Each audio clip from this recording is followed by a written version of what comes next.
Sa ilalim ng malamlam na liwanag ng buwan, nananahimik ang isang baryong napapalibutan ng malawak na palayan at kagubatan. Sa gilid ng kagubatan, may isang binatang magsasaka na nagngangalang Ramon. Kilala siya bilang masipag at mabait, ngunit madalas ding nag-iisa dahil ulila na siya at ang tanging kasama ay ang kanyang maliit na bahay kubo sa gitna ng bukirin. Isang gabi, matapos ang kanyang pagtatanim, nakarinig siya ng mahina at mahiwagang himig mula sa kakahuyan. Sa kanyang pagtataka, napansin niyang may isang nilalang na nakahandusay sa damuhan. Isang babae na tila hindi pangkaraniwan ang kagandahan. Ang kanyang balat ay kasing puti ng gatas, ang buhok ay mahaba at kumikislap, at ang kanyang kasuotan ay tila hinabi mula sa sinag ng buwan. Hindi siya ordinaryong babae, isa siyang diwata, ngunit halatang sugatan, nanghihina at nawalan ng malay. Hindi rin nito maalala ang sarili nang tuluyang magkamalay. Nalito siya sa kanyang pagkatao at pinagmulan. Dahil sa kanyang malasakit, binuhat siya ni Ramon at dinala sa kanyang simpleng bahay kubo.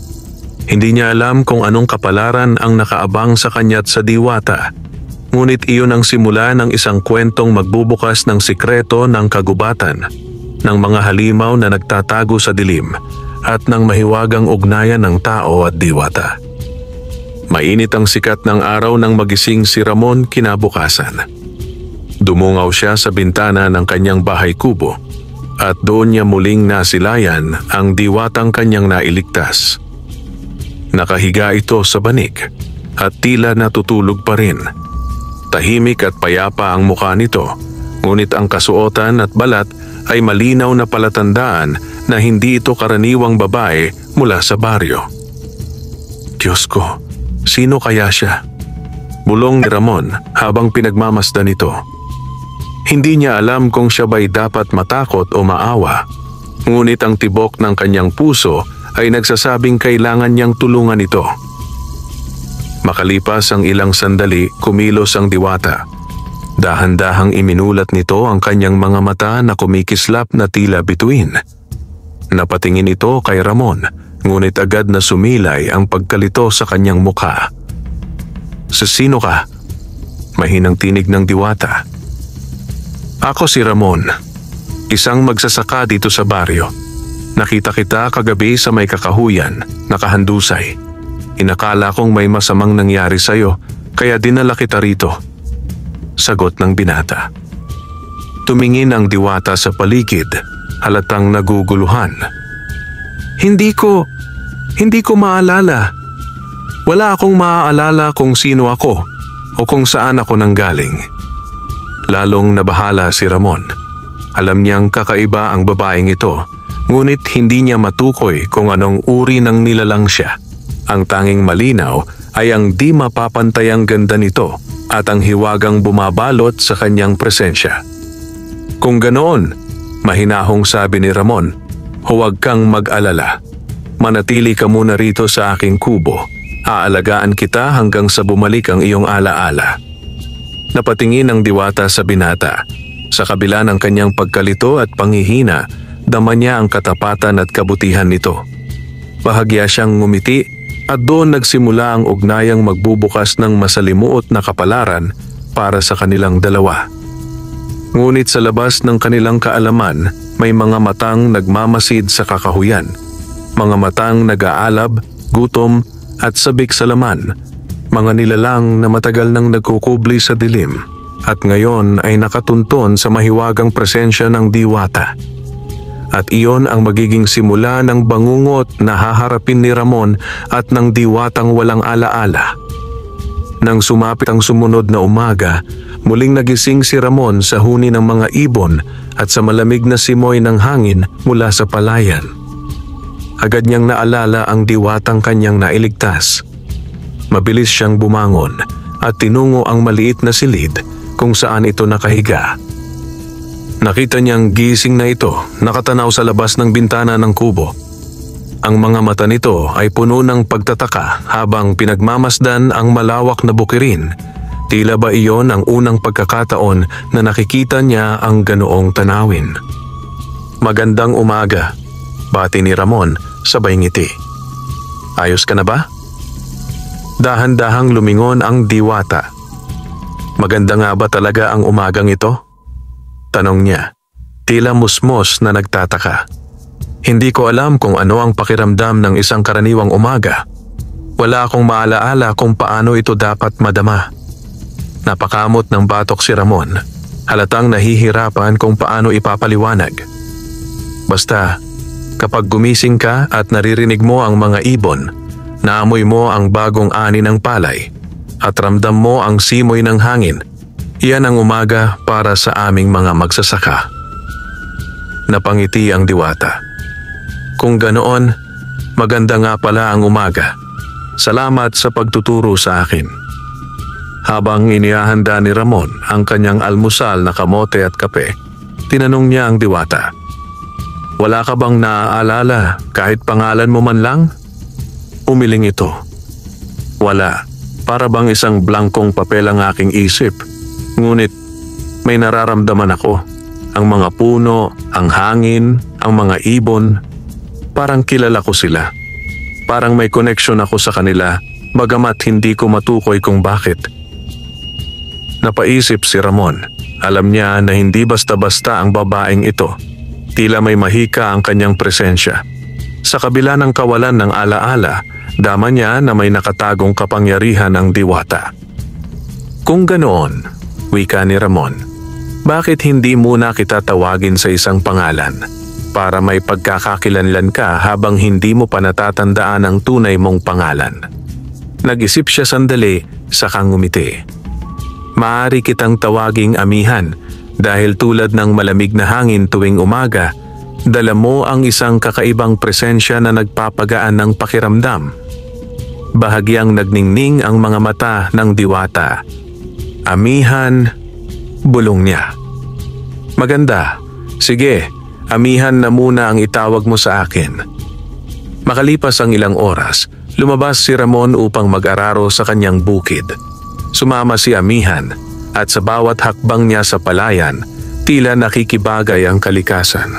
Ang mga damo ay yumuyuko na para bang kumikilala sa kanyang presensya at ang mga ibon ay tila sumasabay sa kanyang bawat galaw. Ngunit hindi nagtagal, napansin na rin ng ilang kapitbahay ni Ramon ang kakaibang babae na kasama niya. Abay, sino yang kasama ni Ramon? Bulong ng isa. Hindi ko siya nakikita rito sa baryo. Napakaganda, parang diwata. Sagot naman ng isa pa. Mabilis kumalat ang usapan. Ang isang misteryosong babae raw ay naninirahan ngayon sa kubo ni Ramon. May ilan na humanga, ngunit may ilan din na nagtaka at nagduda.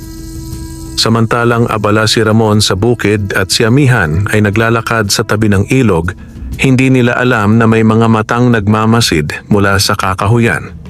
Mga matang nanlilisik, mapupula at gutom. Isang tinig ang marahang bumulong sa dilim. Siya nga, ang diwata. Ang enerhiya niya ay matagal na naming inaasam.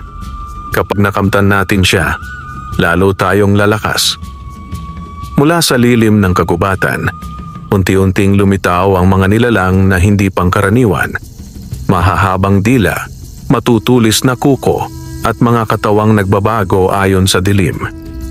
Mga aswang, sabik na salaman at higit pa sa lahat, sabik na makuha ang diwatang nawalan ng alaala. Ngunit bago sila makalapit, isang kakaibang liwanag ang bumalot kay Amihan habang siya'y nakatanaw sa ilog. Hindi niya alam kung bakit, ngunit parang kusang sumiklab mula sa kanyang katawan ang liwanag na iyon. Dahilan upang umurong ang mga halimaw na nagtatago sa dilim. Hindi pa siya handa, ngunit oras na lang ang bibilangin. Kapag bumalik ang kanyang alaala, mahihirapan na tayong agawin siya. Bulong ng pinuno ng mga anino, saka sila muling naglaho. Samantala, bumalik si Ramon mula sa bukid at nakita si Amihan na tila tahimik at nag-iisip. "May problema ba?" tanong niya. Umiling ang diwata. "Wala, pero may kakaibang pakiramdam akong dumaan. Para bang may mga matang nakatingin sa akin mula sa dilim." Napakunot ang noo ni Ramon. Alam niyang hindi iyon basta guni-guni. Ngunit minabuti niyang huwag munang sabihin ang kanyang hinala. Ang mahalaga, ligtas si Amihan sa ngayon. Ngunit sa kaibuturan ng kanyang isip, nagsimulang mabuo ang tanong. Sino nga ba talaga si Amihan? At bakit tila may nagtatangkang kunin siya? Mabilis lumipas ang mga araw at unti-unting nasasanay si Amihan sa simpleng pamumuhay kasama si Ramon. Sa araw, tumutulong siya sa pagbabantay ng palayan. Kahit hindi siya marunong mag-araro, natututo siyang maglinis ng damo, magigib ng tubig at magdala ng mga ani. Sa gabi naman, sabay silang kumakain ng nilagang kamote, mais, o kung minsan ay sariwang isda mula sa ilog. Ngunit sa bawat ngiti ni Amihan, dama ni Ramon ang bigat ng kanyang pagkalimot. Minsan ay nakikita niya itong nakatitig sa kawalan, parang may hinahanap, parang may pilit na isinasalba mula sa dilim ng kanyang alaala. Isang gabi, habang naglalakad si Amihan sa palibot ng kubo, napansin niya ang kakaibang liwanag mula sa kanyang mga palad. Nagulat siya. Tila kusa itong sumisindi, gaya ng alitap-tap na biglang nagningas. "Ano ito?" bulong niya sa sarili. Hinawakan niya ang isang tuyong halaman at sa iglap biglang sumibol ang berdeng usbong mula rito. Agad siyang napatakip ng bibig, natatakot na baka makita ni Ramon. Ngunit hindi niya alam na tanaw pala ito ng binata mula sa loob. Nang lumabas si Ramon, nakita niyang mabilis na tinago ni Amihan ang kanyang mga kamay. "Anong nangyayari, Amihan?" tanong ng binata. Umiling ang diwata, pilit na ngumiti. "Wala, Ramon. Siguro guni-guni lang." Ngunit sa loob-loob ni Ramon, lalo siyang nakumbinsing hindi basta tao ang babaeng ito. Kinabukasan, dumating ang ilang taga-baryo sa kubo ni Ramon. Isa sa mga ito ay si Aling Sita, isang matandang tsismosa na laging may dalang balita. "Ramon," panimula nito, "napapansin ng mga tao na kakaiba ang babaeng kasama mo." Bigla na lang siyang lumitaw at hindi natin alam kung saan nanggaling. "Hindi ba't delikado yan? Baka siya ay may tinatago." Natahimik si Ramon, ngunit bago siya makasagot, si Amihan ang nagsalita. "Pasensya na po kung ako'y nagdulot ng pangamba. Hindi ko rin po alam kung sino ako. Ngunit sisikapin kong hindi maging pabigat." Nagkatinginan ang mga tao. May ilan na nahabag, ngunit may ilan ding nanatiling nagdududa. Lalo na't may mga kwento ng mga kakaibang nilalang na gumagala sa kanilang baryo tuwing gabi. "Mag-iingat ka, Ramon," babalaan ni Aling Sita. "Hindi natin alam kung siya ba'y isang biyaya o isang sumpa." Sa gitna ng kanilang pag-aalala, sa kabilang dako naman ng kagubatan, muling nagtipo ng mga aswang. Ang kanilang pinuno, isang matandang lalaking ubod ng itim ang balat at mahaba ang dila, ang siyang nangunguna sa pagpupulong. "Hindi na tayo maaaring maghintay pa, Anito." Ang tinig ay garalgal na parang kalansing ng kawayan sa hangin. Ang diwata ay muling nagising. Kung tuluyan siyang makabawi ng lakas, wala nang makakatalo sa kanya. Kailangan natin siyang makuha bago pa man bumalik ang kanyang alaala. "Ngunit paano, Panginoon?" sagot ng isa. Kasama siya ng isang mortal na magsasaka. Hindi naman siya makapangyarihan. Isang nakakalokong ngisi ang gumuhit sa labi ng pinuno. "Kung ganoon, sa magsasaka tayo magsisimula. Kapag siya'y nawala, madaling bibigay ang diwata." Kinagabihan, habang mahimbing na natutulog si Ramon, nagising si Amihan sa kakaibang kaluskos mula sa labas ng kubo. Dahan-dahan siyang bumangon at sumilip sa bintana. Sa dilim, may nakita siyang ilang aninong gumagalaw. mga matang pulang nagliliwanag, mga nilalang na tila aso ngunit may pakpak, at mga anyong tao na naglalakad na baluktot at nanlilisik ang mga mata. Napatakip si Amihan sa bibig, pigilang sigaw. Agad niyang tinapik si Ramon. "Ramon, gising! May mga nilalang sa labas!" Nagulat ang binata. Mabilis na bumangon at kinuha ang kanyang itak na nakasabit sa dingding. "Anong ibig mong sabihin?" Bago pa siya makasagot, biglang umalingaw-ngaw ang nakapanindig balahibong alulong mula sa kakahuyan. Sumunod ang kalabog ng mga paa at ang pagaspas ng mga pakpak. At mula sa kadiliman, unti-unting lumitaw ang 3 nilalang, mga aswang na gutom at sabik sa laman. "Ramon," mahina ngunit mariing bulong ni Amihan. "Sila'y hindi ordinaryong nilalang. Mga halimaw sila na nais akong kunin." Tumindig si Ramon, mariing hinawakan ng itak.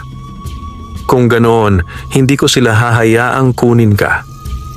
Ngunit sa kanyang dibdib, alam niyang mahirap ang laban. Isang magsasaka lamang siya at mga halimaw ang kanilang kalaban.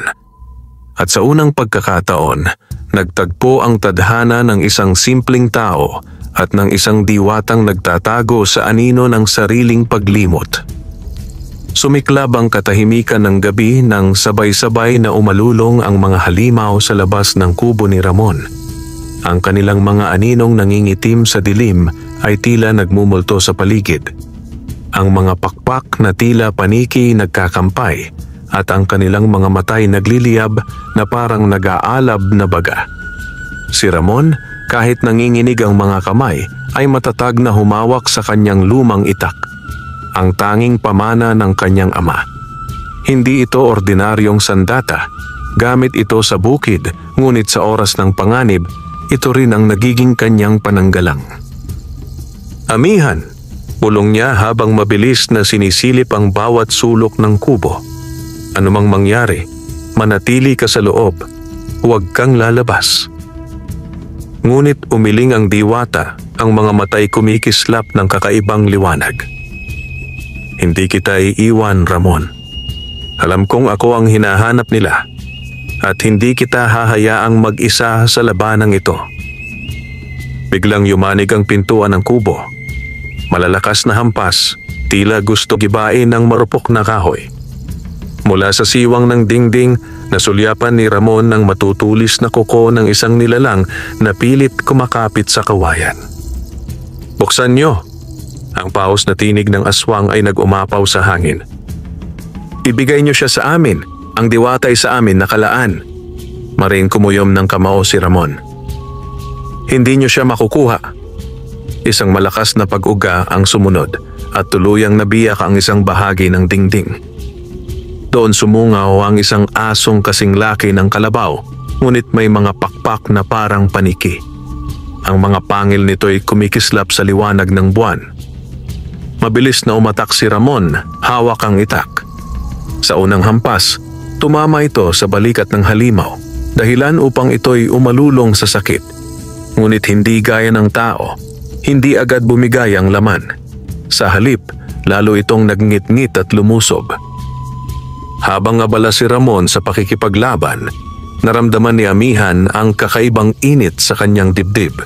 Ang liwanag mula sa kanyang palad ay muling nagising, mas maliwanag kaysa dati. "Ramon, lumayo ka!" sigaw niya. Nagulat ang binata ngunit agad siyang tumalima.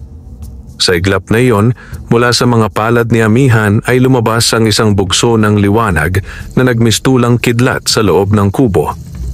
Natamaan ng halimaw at ito'y napaatras, umiiyak ng parang nasusunog na hayop. Napamulagat si Ramon. "Amihan, anong ginawa mo?" Hawak-hawak ang sariling kamay, naguguluhan din ang diwata. "Hindi ko alam. Kusa lang itong lumabas." Ngunit hindi pa tapos ang laban. 2 pang aswang ang sumalakay, gumapang sa bubong ng kubo at biglang bumagsak sa loob. Ang kanilang mga matay pulang-pula at ang kanilang mga dilay mahaba, kumakaway na parang ahas. Isa'y sumunggab kay Ramon, ngunit mabilis niyang tinutukan ng itak ang leeg nito. Isang matalim na hiwa ang nagbigay daan sa umaagos na itim na dugo. Samantala, ang isa naman ay lumapit kay Amihan, ngunit bago pa ito makalapit, muling kumislap ang liwanag mula sa katawan ng diwata, dahilan upang ito'y mapasigaw at umatras. Magkasabay silang lumaban, si Ramon gamit ang kanyang tapang at itak, at si Amihan gamit ang mahiwagang liwanag na hindi pa niya lubos na nauunawaan. Sa huli, nang mahulog ang huling aswang sa sahig, nagmistula itong abo na hinipan ng hangin at tuluyang naglaho. Bagsak sa pagod si Ramon, pawis na pawis at halos hindi makahinga. Si Amihan naman ay nakaupo, nanginginig at hawak-hawak ang kanyang mga kamay na tila nasusunog pa rin sa kakaibang kapangyarihan. Ramon, mahina niyang wika, hindi sila titigil. Ako ang habol nila. Ako ang dahilan. Hinawakan ni Ramon ang kanyang balikat at tumingin sa kanyang mga mata. Kung ganoon, Amihan, hindi ka nag-iisa. Hanggat narito ako, hindi ka nila makukuha, kahit anong mangyari. Natahimik si Amihan, at sa unang pagkakataon mula nang siya'y mawalan ng alaala, naramdaman niya ang kakaibang katiwasayan. Ngunit sa parehong sandali, batid niyang nagsisimula pa lamang ang lahat. Sa kadiliman ng kagubatan, muli na namang nagtipon ng mga anino. Ang kanilang pinuno, galit na galit, ay sumigaw. Hindi pa tayo tapos. Ang diwata ay hindi magtatagal sa piling ng isang hamak na magsasaka. Ang gabing ito'y simula lamang. Sa susunod, sisiguraduhin kong wala na makakapigil sa atin. At sa hangin ng baryo, dumaloy ang isang malamig na bulong. Isang pangakong mas malupit na gabi ang darating. Kinabukasan, matapos ang nakakapagod at nakakatakot na laban, kapwa na nahimik sina Ramon at Amihan habang pinagmamasdan ng palayan. Ang init ng araw ay tila nagbabalik ng lakas sa kanilang mga katawan, ngunit ang kanilang mga isipan ay puno ng mga tanong at kaba. Ramon, mahinang sabi ni Amihan habang nakatingin sa bughaw na langit. Hindi titigil ang mga nilalang na iyon. Nararamdaman ko, babalik sila at mas marami pa. Huminga ng malalim si Ramon, sabay hawak sa kanyang itak. Alam ko, pero hindi tayo pwedeng manatiling walang laban. Kailangan nating maghanda. Habang nakaupo si Amihan sa gilid ng kubo, may mga bahagyang alaala na pumapasok sa kanyang isip. Mga imahe ng kagubatang malago, ng mga ilog na kumikislap sa ilalim ng buwan, at ng mga nilalang na parang kapwa niya'y hindi tao. Ngunit sa gitna ng mga iyon, may isang malakas na tinig na palaging bumubulong. Amihan, bantayan mo ang hiyas. Kapag nawala ito, mawawala rin ang iyong kapangyarihan. Napahawak siya sa kanyang dibdib, ngunit wala siyang makita roon. Lalong lumalim ang kanyang pagkalito. Ramon, bigla niyang wika. Pakiramdam ko may hinahanap ako. Isang bagay na mahalaga. Isang hiyas, ngunit hindi ko matandaan kung saan. Nag-isip si Ramon. Kung ganoon, baka iyon ang dahilan kung bakit ka pinupuntirya ng mga aswang. Siguro'y may kinalaman sa iyong nakaraan. Nabalitaan ng mga taga-baryo ang nangyari kay Ramon. May ilan na naniniwalang gawa-gawa lamang ang lahat, ngunit may mga nakarinig ng kakaibang alulong at pagaspas ng pakpak noong gabi. Dahil dito, dinalaw ni Ramon ang isang matandang albularyo na nagngangalang Kaisko. Kilala si Kaisko bilang tagapangalaga laban sa masasamang espiritu at nilalang ng dilim. Anong sadya mo, Ramon? Tanong ng matanda habang hinahaplos ang kanyang puting balbas. Ikinuwento ni Ramon ang lahat. Ang biglaang pagdating ni Amihan, ang kanyang kawalan ng alaala at ang pagsalakay ng mga aswang. Tahimik na nakinig si Kaisko at nang matapos ay mariing tumango. Hindi ka nagkakamali, Ramon. Ang kasama mo'y hindi ordinaryong babae. Isa siyang diwata. At hindi basta diwata lamang. Siya ay tagapag-ingat ng isang mahalagang hiyas na matagal nang inaasam ng mga aswang. Kapag nakuha nila iyon, lalakas sila ng higit pa sa dati. Nagulat si Amihan. Ngunit wala akong hiyas, wala akong maalala. Ngumisi si Kaisko. Dahil kinuha iyon mula sa iyo, o baka tinatago mo mismo nang hindi mo alam. At hanggat hindi mo nababalik ang iyong alaala, hindi natin malalaman. Bago umuwi, binigyan ni Kaisko si Ramon ng ilang gamit. Isang bote ng langis na gawa sa pinaghalong dahon ng sambong, bawang at mga halamang pangontra. Isang rosaryo na yari sa matandang kahoy ng punong balete at ilang pirasong buntot pagi na ginagamit na sandata laban sa mga nilalang ng gabi. Huwag mong kalilimutan, wika ng matanda, ang tapang ay hindi sapat. Ang mga halimaw na ito'y hindi tinatablan ng karaniwang itak.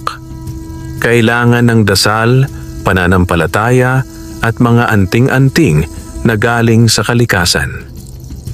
Pagbalik nila sa kubo, sabay nilang inayos ang paligid. Pinaligiran nila ang bahay ng durog na bawang. Isinabit ang buntot pagi sa may pinto at bintana at naglatag ng asin sa paligid ng kubo bilang proteksyon. Parang piyesta ng mga kakaibang gamit ito, biro ni Ramon, upang magaan ang loob ni Amihan. Ngunit hindi siya ngumiti. Sa halip, seryoso siyang nagsabi, "Hindi ako natatakot para sa sarili ko, Ramon. Natatakot ako para sa iyo. Kung ako ang kanilang habol, baka ikaw ang madamay." Ngumiti si Ramon, sabay hawak sa kanyang balikat. "Amihan, kung iyon man ang kapalaran ko, tatanggapin ko. Ang mahalaga, hindi kanila makukuha." Habang sila'y nag-aayos, nagbabadya naman ang kalangitan ng isang masamang panahon. Ang makapal na ulap ay nagdilim at ang malakas na hangin ay tila may dalang mga bulong. Ang mga ibon ay nagsitilao. Ang mga aso'y tahol ng tahol. "Ramon?" Mahina, ngunit mariing sabi ni Amihan, "Parating na sila." At sa di kalayuan mula sa kagubatan, narinig nilang muling bumungad ang nakapangingilabot na alulong ng mga aswang. Ngunit ngayong gabi, handa na sila. Lumubog na ang araw at bumalot ang dilim sa buong baryo. Sa kubo ni Ramon, tahimik ang paligid ngunit ang kanilang mga puso ay kumakabog. Ang mga kandila sa loob ng bahay ay tila nag-aalab ng mas maliwanag kaysa dati, wari nagbabala ng paparating na panganib. Si Amihan ay nakaupo malapit sa bintana, nakatitig sa kakahuyan. Ang kanyang palad ay kumikislap-kislap paminsan-minsan, parang kusang tumutugon sa enerhiya ng gabi. Samantalang si Ramon naman ay naghahanda ng itak na binudburan ng langis na ibinigay ni Kaisko. Inihanda rin niya ang asin at buntot pagi na nakakalat sa paligid ng kubo. "Ramon!" bulong ni Amihan. "Parang nararamdaman ko ang kanilang lapit. Mas marami sila ngayon." "Kung ganon," sagot ng binata, "mas lalo nating kailangang maging matatag." Hindi nagtagal, isang malakas na kalabog ang yumanig sa bubong ng kubo. Sinundan ito ng matutulis na kaluskos at kalmot na tila may nagkikiskisan na bakal. Nang silipin ni Ramon, nakita niya ang tatlong nilalang na may hugis tao ngunit baluktot ang mga katawan. Ang balat ay kasing itim ng uling at ang mga kuko ay mahahaba at matutulis. "Amihan!" sigaw ni Ramon. "Nasa bubong sila!" Bago pa sila makagalaw, isa sa mga aswang ang biglang bumagsak mula sa bubong at sumugod papasok. Mabilis na pinukpok ni Ramon ang buntot pagi at tumama ito sa halimaw. Umalingaw-ngaw ang malakas na hiyaw ng nilalang at agad itong umatras na wari na sunog. "Epektibo," bulong ni Ramon, sabay-saboy ng asin sa sahig upang hindi ito makalapit muli. Habang nakikipaglaban si Ramon, biglang dumami ang mga nilalang sa paligid ng kubo. May mga asong kasing laki ng kabayo na may pulang mga mata at mga nilalang na may pakpak ng paniki na paikot-ikot sa bubungan. Nakaramdam si Amihan ng kakaibang lakas. Ang kanyang palad ay muling nagliwanag, ngunit sa pagkakataong ito, hindi lamang liwanag ang lumabas. Isang bugso ng hangin na tila nagmula sa kalangitan ang humampas palabas ng kanyang katawan. Dahilan upang magsilayo ang mga halimaw na nasa paligid.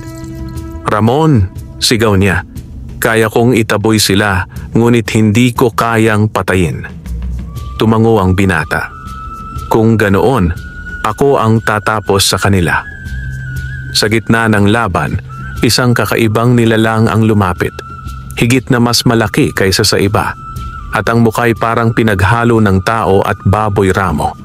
Ang kanyang mga mata'y tila kumikislap sa pula at berde. "Amihan!" garalgal nitong wika. "Sa wakas, natagpuan ka na namin, ang aming pinakahihintay na pagkakataon. Ibalik mo sa amin ang hiyas na iyo nang itinago."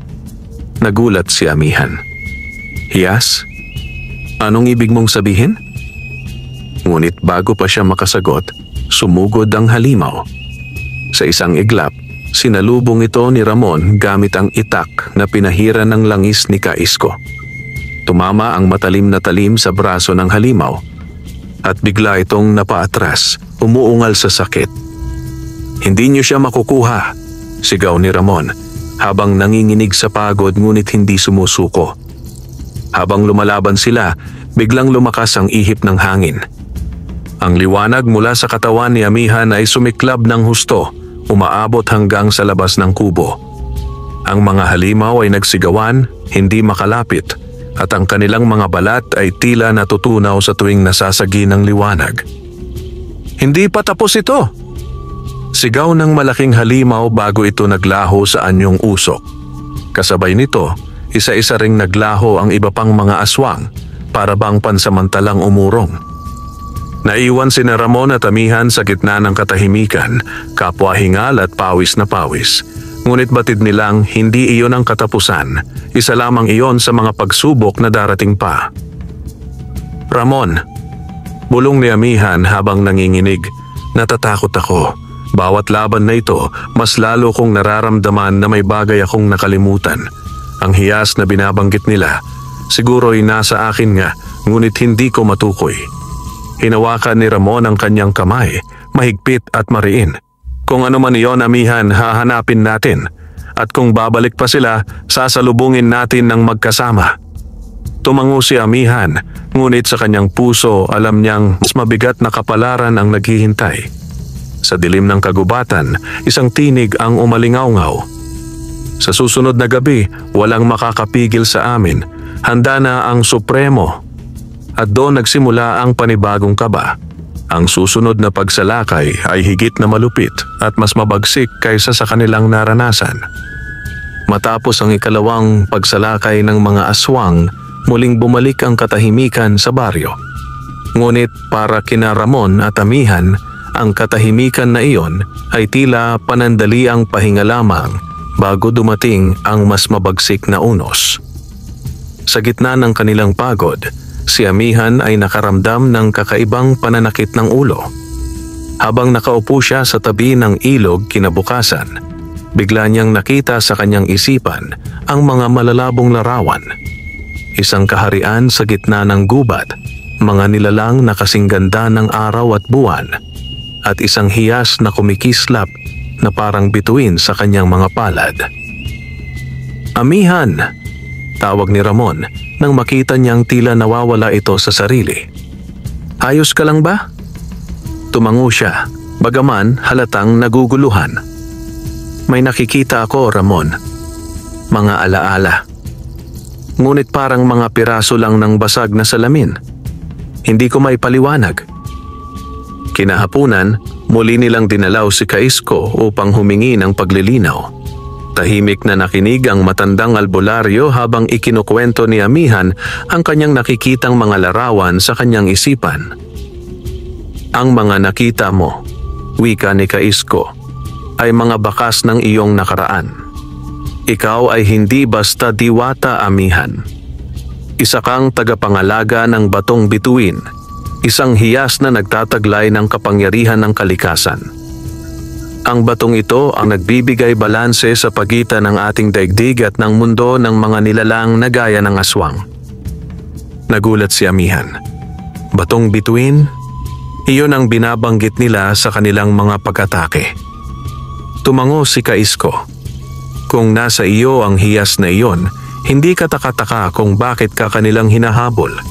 Ngunit kung nawala ito sa iyo, dapat mo pa ring hanapin sapagkat ikaw lamang ang makakagamit nito upang tapusin ang kanilang kasamaan. Habang pauwi sila ni Ramon, tahimik lamang si Amihan. Nang makaupo sila sa kubo, bigla siyang nagsalita. Ramon, mahina niyang sabi, natatakot ako. Kung ako nga ang tagapangalaga ng hiyas na iyon, ibig sabihin, ako rin ang dahilan kung bakit nagdurusa ang baryo. Ako ang dinudurog ng mga halimaw na iyon. Hindi. Mariing sagot ni Ramon. Hindi ikaw ang dahilan. Ang kasamaan nila ang ugat ng lahat. Huwag mong isisi sa sarili mo. Kung totoo ngang ikaw ang tagapangalaga ng batong bituin, mas lalo kang dapat manatiling buhay at ligtas dahil ikaw lang ang makakapigil sa kanila. Dama ni Amihan ang katapatan sa tinig ni Ramon. Sa kabila ng lahat, hindi siya tinitingnan nito bilang pabigat o sumpa. Sa halip, tinitingnan siya nito bilang isang taong dapat ipaglaban. Habang nag-uusap sila, biglang umihip ang malamig na hangin mula sa kakahuyan. Narinig nilang muli ang tila bulong ng mga nilalang. Ngunit sa pagkakataong ito, mas malinaw. Amihan, ang iyong kapangyarihan ay unti-unti nang bumabalik.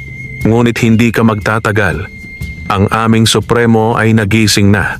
Sa kanyang pagdating, ikaw ay mawawala. Napasapo si Amihan sa kanyang dibdib, nakaramdam ng matinding takot. Ramon, narinig mo ba iyon? Tumango ang binata, mahigpit na hawak ang kanyang itak. Oo, at kung totoo ang sinabi nila, ibig sabihin, may mas malakas pang darating. Ang tinatawag nilang Supremo. Sa gabing iyon, bago sila matulog, umupo si Ramon sa tabi ni Amihan. Ang mga mata niya ay seryoso, puno ng tapang at determinasyon. Amihan, wika niya. Hindi ko alam kung paano ako makakatapat sa isang nilalang na tinatawag na Supremo. Isa lang akong magsasaka. Wala akong mahika o kapangyarihan gaya mo. Pero may isang bagay akong alam. Hindi kita iiwan. Kahit saan man tayo dalhin ang laban na ito, lalaban tayo ng magkasama. Naluha si Amihan sa narinig. Sa unang pagkakataon mula nang siya'y mawala ng alaala, nakaramdam siya ng pag-asa. At sa kanyang puso, naroon ang panibagong tanong. Bakit parang higit pa sa tungkulin ang nararamdaman ko para kay Ramon? Ngunit bago pa siya makapagsalita, isang malakas na alulong ang umalingaw-ngaw mula sa kagubatan. Mas malakas, mas nakapangingilabot at mas mabagsik kaysa dati. Dumating na ang babala. Ang paparating na bangungot ay hindi na basta mga aswang. Paparating na ang kanilang Supremo. Sa gitna ng katahimikan ng baryo, sumabog ang isang nakapangingilabot na alulong mula sa kagubatan. Ang mga aso sa paligid ay nagtilian, ang mga manok ay nagliparan, at ang mga tao ay nagsilabas mula sa kanilang mga bahay upang magtanong kung ano ang nangyayari. Si Ramon, mahigpit ang hawak sa kanyang itak, ay agad na lumabas ng kubo. Si Amihan naman ay nakatayo sa kanyang likuran at bagaman natatakot, ang kanyang mga mata ay puno ng kakaibang liwanag. Ramon, mahina niyang wika, hindi na sila karaniwang mga aswang. Ang Supremo na ang dumarating. Mula sa kadiliman ng kagubatan, unti-unting lumitaw ang isang dambuhalang anino. Sa bawat yapak nito'y yumanig ang lupa at ang mga sanga ng mga puno'y nababali. Nang tuluyan itong sumilip sa liwanag ng buwan, bumungad ang isang nakatatakot na anyo. Isang halimaw na kasing laki ng bahay, may balat na tila batong itim mga mata na nagliliyab sa pulang apoy at bibig na may matutulis na pangil na parang espada. Ang kanyang mga kukoy kasing haba ng sibat at ang tinig niya'y umuugong na parang kulog. Amihan. Garalgal nitong wika, ang tinig ay umaaling-aungaw hanggang sa baryo. Sa wakas muli kitang natagpuan. Ang batong bituin, ibalik mo sa akin. Napaatras si Amihan, nanginginig. Hindi ko alam kung nasaan ang hiyas, sigaw niya. Wala akong naaalala. Umalingaw-ngaw ang nakakatakot na halakhak ng Supremo. Huwag kang magpanggap, Diwata. Ang hiyas ay nasa iyo. Nakatago lamang at sa pagbabalik ng iyong alaala, babalik din ito. Kapag dumating ang oras na yon, kukunin ko ito. Kahit punitin ko pa ang iyong kaluluwa. Narinig ng mga taga-baryo ang lahat. May ilan na nagsitakbuhan, ngunit ang iba'y nagtipon-tipon sa paligid ng kubo ni Ramon. Dalang mga sibat, bolo at mga sulo, sinubukan nilang ipagtanggol sina Ramon at Amihan. Hindi namin kayo hahayaang salakayin. Sigaw ni Kaisko, nakataas ang isang anting-anting na kumikislap. Ngunit isang hampas lamang ng kamay ng Supremo ang nagpabuwal sa ilang lalaki. Ang kanilang mga sandatay na basag at ang kanilang tapang ay nagmistulang abo sa lakas ng halimaw. Mga mortal na walang halaga. Sigaw ng Supremo. Wala kayong kapangyarihan laban sa akin. Habang lumalapit ang Supremo, biglang sumiklab ang liwanag mula sa katawan ni Amihan. Sa pagkakataong ito, hindi lamang mula sa kanyang mga palad, kundi mula sa buong pagkatao niya. Ang liwanag ay humampas sa lupa at ang mga aswang na kasama ng Supremo ay nagsitakbuhan, umiiyak sa sakit. Maging ang Supremo ay napaatras, bahagyang nabulag ng matinding liwanag. Imposible! Anito, galit na galit. Ang iyong kapangyarihan ay nagsisimula ng bumalik. Si Amihan ay halos himatayin sa bigat ng enerhiya, ngunit agad siyang sinalo ni Ramon. Kaya mo pa ba? Tanong nito, puno ng pag-aalala. Hindi ko alam, Ramon. Pero alam kong hindi tayo pwedeng umatras. Humarap si Ramon sa dambuhalang halimaw, hawak ang kanyang itak at ang rosaryong ibinigay ni Kaisko. Bagamat isang hamak na magsasaka lamang siya, hindi siya natinag. Supremo o hindi, hindi mo siya makukuha, sigaw niya. Tinitigan siya ng halimaw at sumiklab ang halakhak nito. Isang mortal ang haharang sa akin, wala kang kapangyarihan. Ngunit sa puso ni Ramon, walang lugar ang takot. Ang kanyang paninindigan ay nagbigay lakas kay Amihan at muling nagningning ang kanyang liwanag, mas maliwanag pa kaysa dati. Naglabas ng malakas na alulong ang Supremo at bago pa sila tuluyang mapinsala ng kanyang kapangyarihan, bigla itong umurong. Naglaho ito sa anyong usok at ang tinig nito'y nag-iwan ng babala. Hindi pa tapos ang lahat. Sa susunod na buwan ng kabilugan, babalik ako at wala nang makakapigil sa akin. Naiwan sina Ramon at Amihan, kapwa hingal at pawis na pawis. Ang mga tao sa baryo ay nanatiling takot, ngunit nakatitig sa kanila na parabang nakakita ng milagro. Amihan, wika ni Kaisko, oras na para hanapin mo ang iyong nakaraan. Kung hindi, sa pagbabalik ng Supremo, hindi na natin siya mapipigilan. Habang pinagmamasdan ni Ramon ang Diwata, dama niyang mas mabigat ang laban na kanilang haharapin. Ngunit sa kanya puso, walang pagdadalawang isip. Handa siyang samahan si Amihan saan man siya dalhin ng kanyang nakaraan. At doon nagsimula ang panibagong yugto ng kanilang pakikibaka. Ang paghahanap sa batong bituin bago sumapit ang kabilugan ng buwan. Kinabukasan matapos ang pag-atras ng Supremo, hindi na mapakali ang buong baryo. Ang balita tungkol sa pagkakasilip ng dambuhalang halimaw ay kumalat na parang apoy. May mga pamilyang nag-impake ng kanilang mga gamit at tumakas patungong bayan, habang ang iba namay nanatili ngunit puno ng takot. Si Ramon at Amihan ay nanatili sa kubo kasama si Kaisko. Nakatitig si Amihan sa abot tanaw ng kagubatan, tila tinatawag ng isang bagay na hindi niya maipaliwanag. "Kaisko," sabi niya, "kung totoo ngang nasa akin o malapit sa akin ang batong bituin, paano ko ito mahahanap?" Sumandal ang matanda sa kanyang tungkod. "Ang hiyas ay hindi matatagpuan sa pamamagitan ng mga mata, kundi sa pamamagitan ng puso.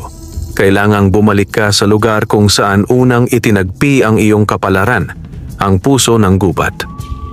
Nagulat si Amihan. "Puso ng gubat?" Tumango si Kaisko. "Isang sagradong lugar na hindi basta naaabot ng tao.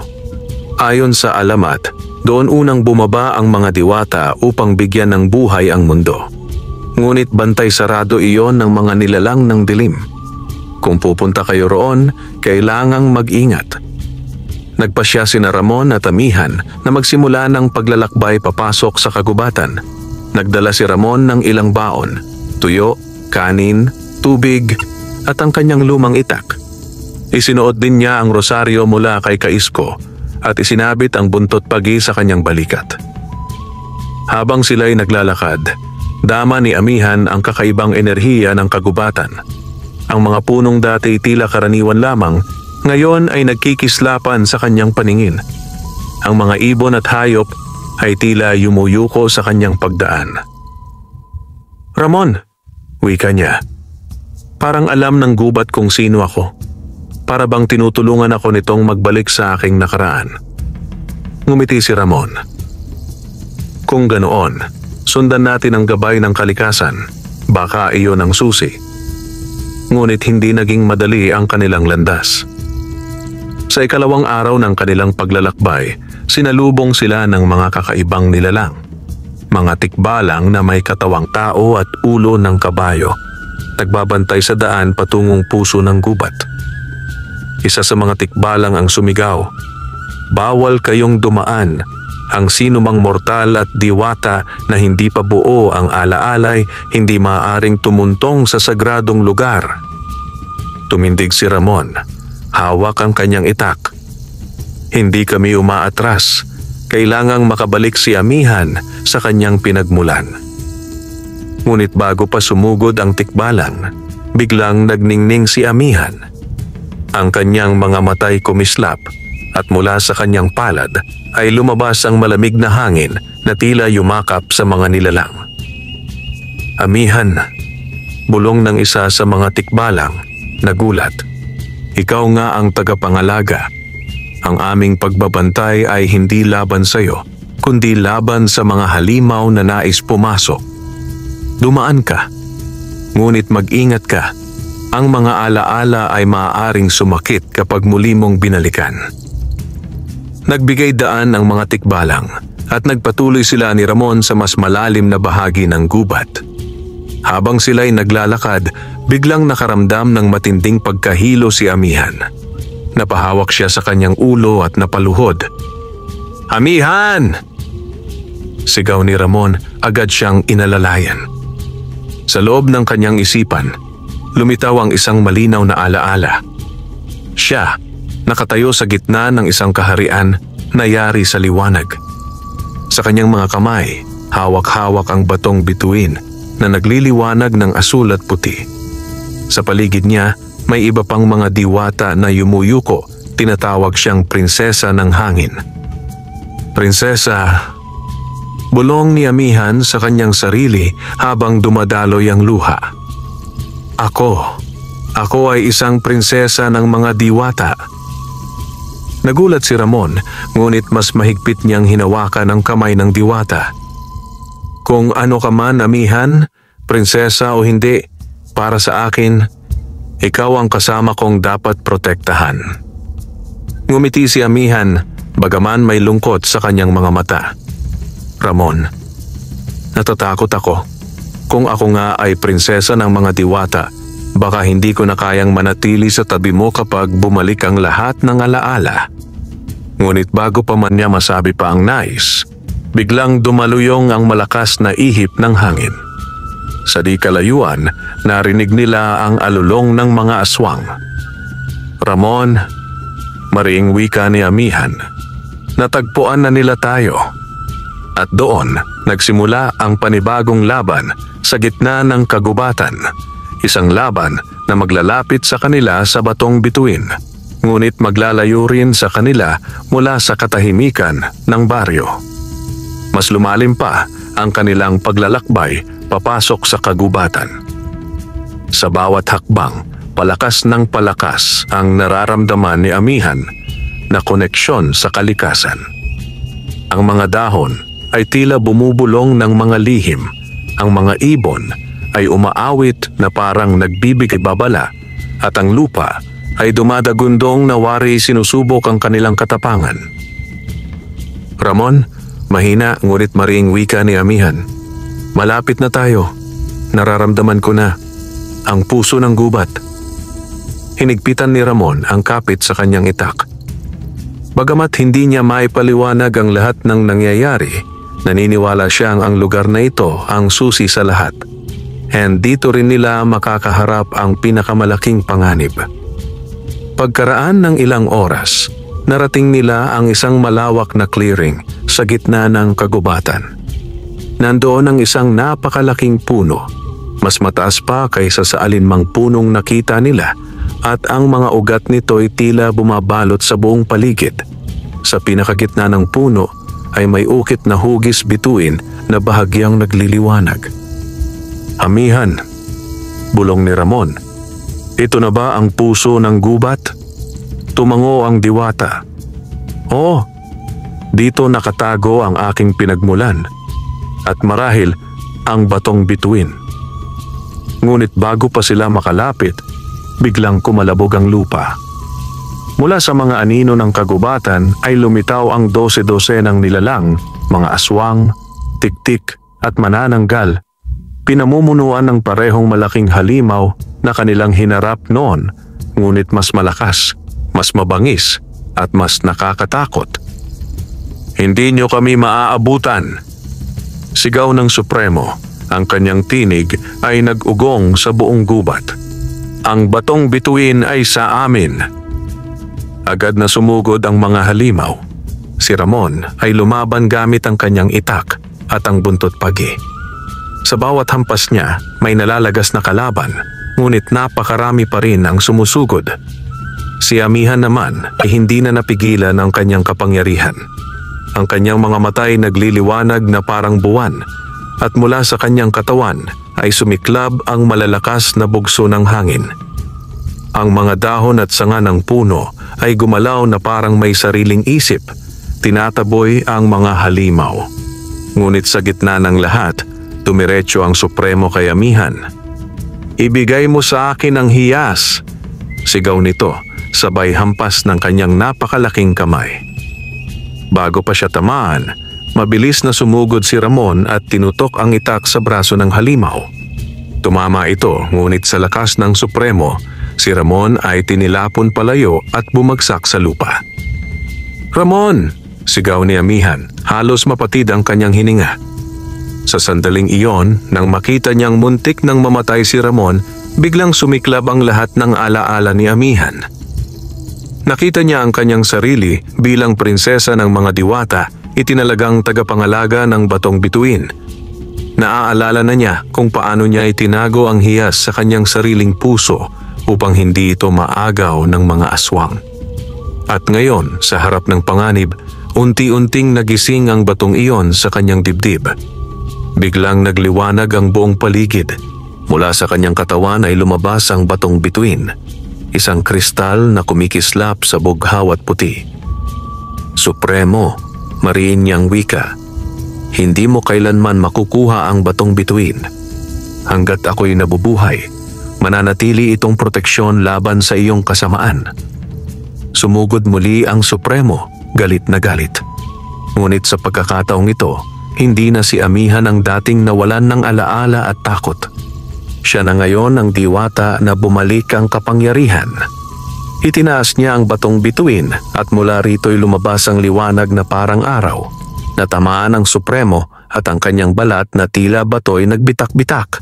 Umuungal ito sa sakit at unti-unting nagiging abo. Ngunit bago tuluyang maglaho, tumingin ito kay Ramon. "Mortal, hindi kanya mapapasayo. Ang diwata ay sa mundo ng diwata at ikaw ay mananatiling tao lamang." At sa huling ungol, naglaho ang Supremo kasama ng kanyang mga alagad. Nang matapos ang lahat, bagsak sa lupa si Amihan, hawak-hawak ang batong bituin. Agad siyang nilapitan ni Ramon at inalalayan. "Amihan, ayos ka lang ba?"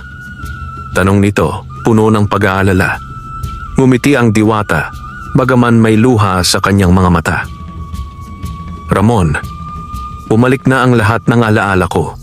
Ako ang prinsesa ng mga diwata, ang tagapangalaga ng batong bituin. Ngunit ngayon, natatakot ako sa isang bagay." "Ano iyon?" "Kung tama ang sinabi ng Supremo, baka hindi ko na kayang manatili sa tabi mo. Ang aking tungkulin ay nasa mundo ng mga diwata at ikaw ay mortal na tao." Natahimik si Ramon, ngunit mahigpit niyang hinawakan ang kanyang kamay. "Ano man ang sabihin nila, Amihan, para sa akin, ikaw ang aking kasama. Hindi ako susuko. Kahit saan ka dalhin ng iyong kapalaran, lalaban ako para sa iyo." At sa gitna ng gubat, sa harap ng liwanag ng batong bituin, nagsimula ang panibagong yugto ng kanilang buhay. Hindi na lamang bilang magsasaka at nawawalang diwata, kundi bilang dalawang nilalang na pinagbuklod ng kapalaran at susubok na pagtagumpayan ang agwat sa pagitan ng kanilang mundo. Pagkaraan ng matinding laban sa puso ng gubat, muling bumalik ang katahimikan sa baryo. Ang mga tao ay nagpasalamat kina Ramon at Amihan at muling nagbalik ang kanilang pag-asa matapos ang pagkatalo ng Supremo at ng kanyang mga alagad. Ngunit sa puso ng dalawa, nagsisimula pa lamang ang tunay na hamon. Si Amihan, ngayon ganap nang naibalik ang kanyang alaala, ay hindi na lamang isang diwata, isa siyang prinsesa, tagapangalaga ng batong bituin at may tungkulin sa kanyang kaharian. Bagaman nanatili siya sa tabi ni Ramon ng ilang araw, hindi niya maiwasang maramdaman ang hatak ng kanyang sariling mundo. "Ramon," sabi niya isang gabi habang magkasamang nakatanaw sa mga bituin, "hindi ko maaaring takasan ang aking tungkulin. Ang batong bituin ay hindi lamang para sa akin, kundi para sa kaligtasan ng lahat. Darating ang panahon na kailangan kong bumalik sa aking kaharian." Napayuko si Ramon. Mahigpit na hawak ang kamay ng diwata. "Alam ko, pero bago ang lahat, nagpapasalamat ako. Hindi dahil iniligtas mo kami ng baryo, kundi dahil ipinadama mo sa akin na may halaga ang isang simpleng magsasaka sa tabi ng isang diwata." Ngumiti si Amihan at sa unang pagkakataon, ang kanyang mga luha ay hindi galing sa takot o kalungkutan, kundi sa pagmamahal na hindi niya inaasahan. "Hindi kita malilimutan, Ramon. Sa bawat ihip ng hangin, sa bawat pag-ihip ng Amihan, dala ko ang alaala mo." Dumating ang araw ng kanyang paglisan. Sa gitna ng gubat, muling bumukas ang daan patungo sa mundo ng mga diwata. Nakatayo si Ramon, pinagmamasdan siyang nakalagay sa gitna ng liwanag, hawak ang batong bituin. "Amihan," mahina niyang wika, "sana'y magtagpo pa tayong muli." Tumango ang diwata, ang kanyang anyo'y unti-unting nilalamon ng liwanag. "Magkikita pa tayo, Ramon. Sa tamang panahon." At sa huling iglap, nawala si Amihan sa kanyang paningin. Iniwan si Ramon sa gitna ng gubat. Hawak lamang ang kanilang mga alaala. Muling bumalik si Ramon sa kanyang kubo. Ipinagpatuloy ang kanyang simpleng buhay bilang magsasaka. Ngunit mula noon, bawat araw ay may kakaibang saysay. Sa paghihip ng hangin, sa pagdampi ng malamig na simoy tuwing umaga, dama niya ang presensya ni Amihan na para bang naroroon pa rin ito, nakabantay at nagbabantay. At bagamat magkalayo sila ng mundo, nananatiling magkasama ang kanilang mga puso. nakagapos ng isang lihim na hindi kayang wasakin ng oras, takot, o kahit ng supremo. Sa pagtatapos ng lahat, nagsimula ang panibagong alamat ng baryo. Ang tungkol sa isang magsasakang nagmahal sa isang diwata at sa isang diwatang pinili ang kanyang tungkulin ngunit iniwan ang kanyang puso sa piling ng tao. At sa bawat paghihip ng hangin, binubulong ng kalikasan ng kanilang kwento, isang kwentong walang hanggan. Wakas.